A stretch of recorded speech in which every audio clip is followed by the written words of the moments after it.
Selamat pagi anak-anak kami sekalian. Apa kabarnya anak-anakku? Ibu harapkan kalian dalam keadaan sehat dan tetap semangat menjalani hari-hari kalian dan juga belajar daring. Dan tetap jaga kesehatan dan stay at home ya. Nah, pada saat pagi hari ini kembali kita bertemu melalui materi yang Ibu bawakan, yaitu produk kreatif dan kewirausahaan. Nah, sebelum kita lanjut ke materi kita, ada baiknya kalian berdoa menurut agama dan kepercayaan masing-masing. Doa dimulai.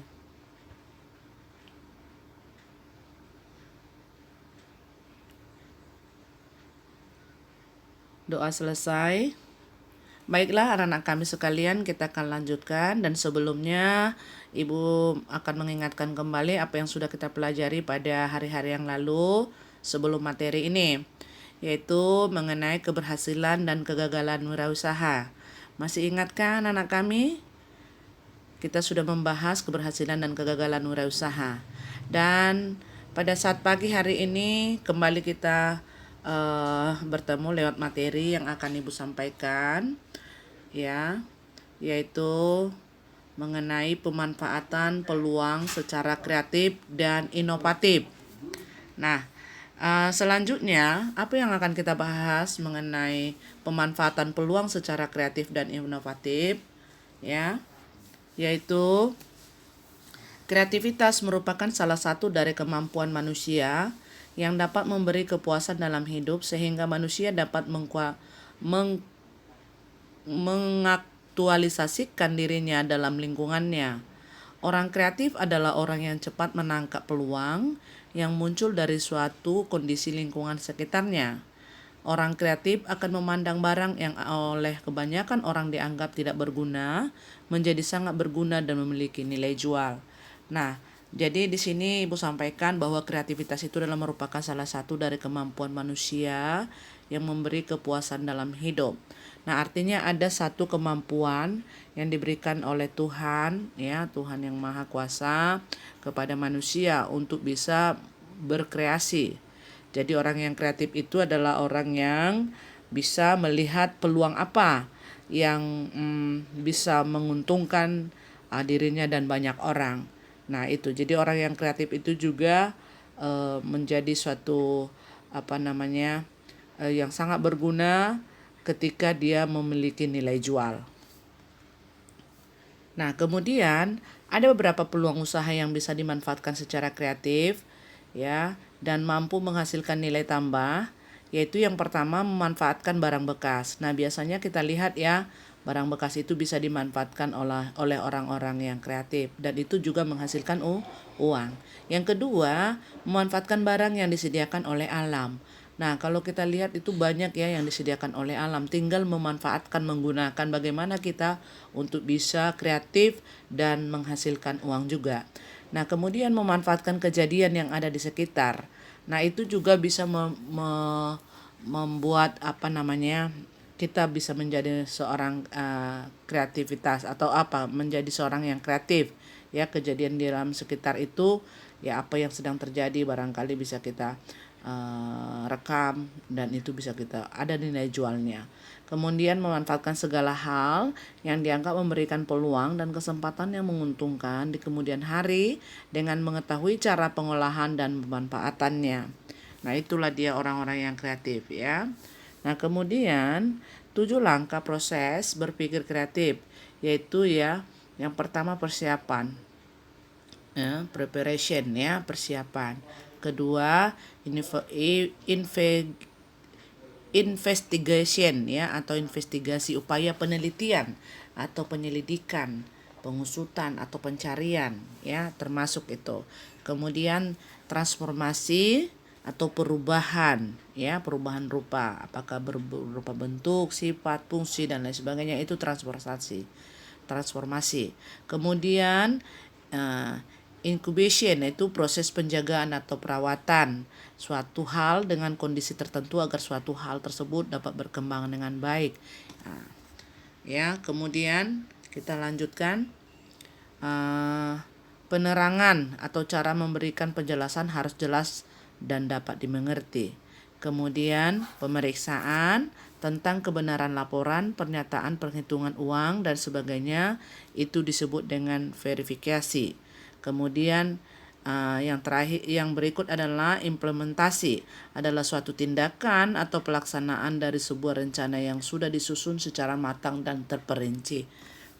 Nah, itu. Kemudian ada lagi, inovasi adalah suatu proses pengubahan peluang menjadi gagasan yang dapat dijual dan diterima oleh masyarakat.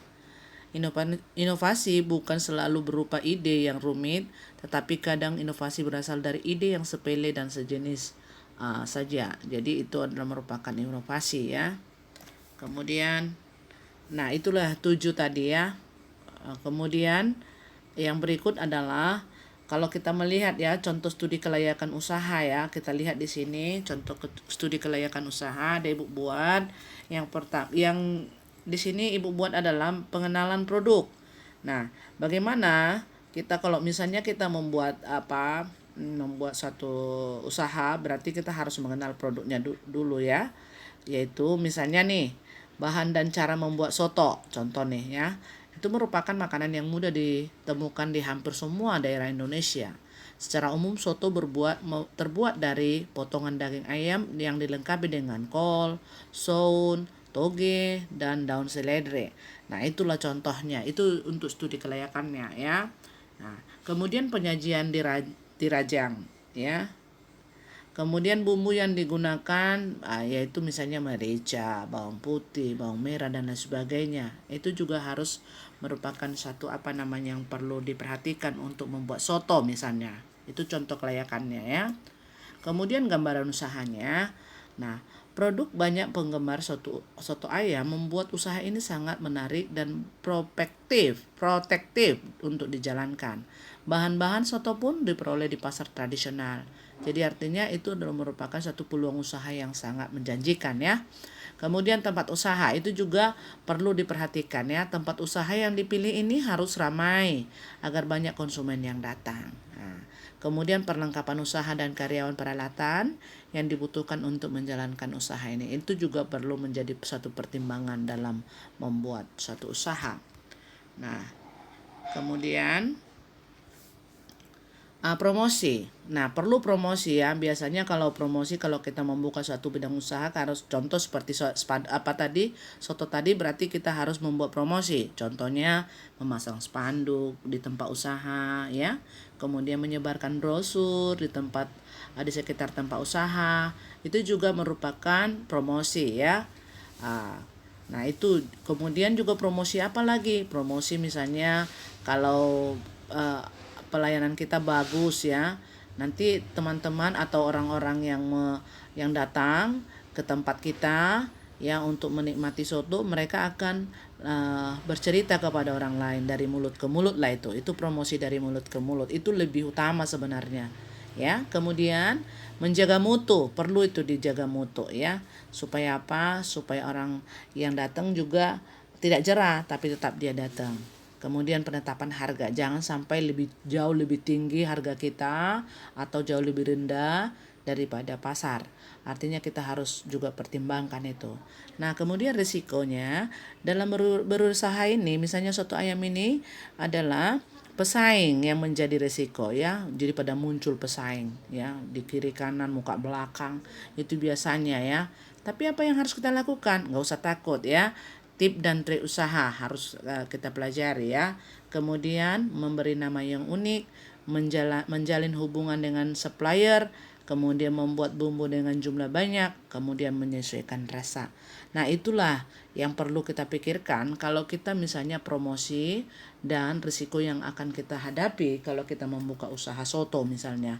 Nah, itulah menjadi studi kelayakannya hari ini yang bisa Ibu bagikan kepada kalian. Mudah-mudahan lewat materi pembelajaran ini, video singkat ini, kalian bisa memahami, dan Ibu harapkan apa yang sudah kita pelajari hari ini boleh dipelajari kembali, dibaca kembali, dan dicatat kembali di buku catatan supaya bisa diulang kembali. Nah, jikalau ada pertanyaan atau diskusi, silakan uraikan di melalui e-learning ini supaya kita bisa diskusikan bersama. Itulah yang bisa Ibu bagikan materinya buat pagi hari ini. Buat anak-anak kami sekalian, tetap jaga kesehatan, stay at home. Sekian dan terima kasih.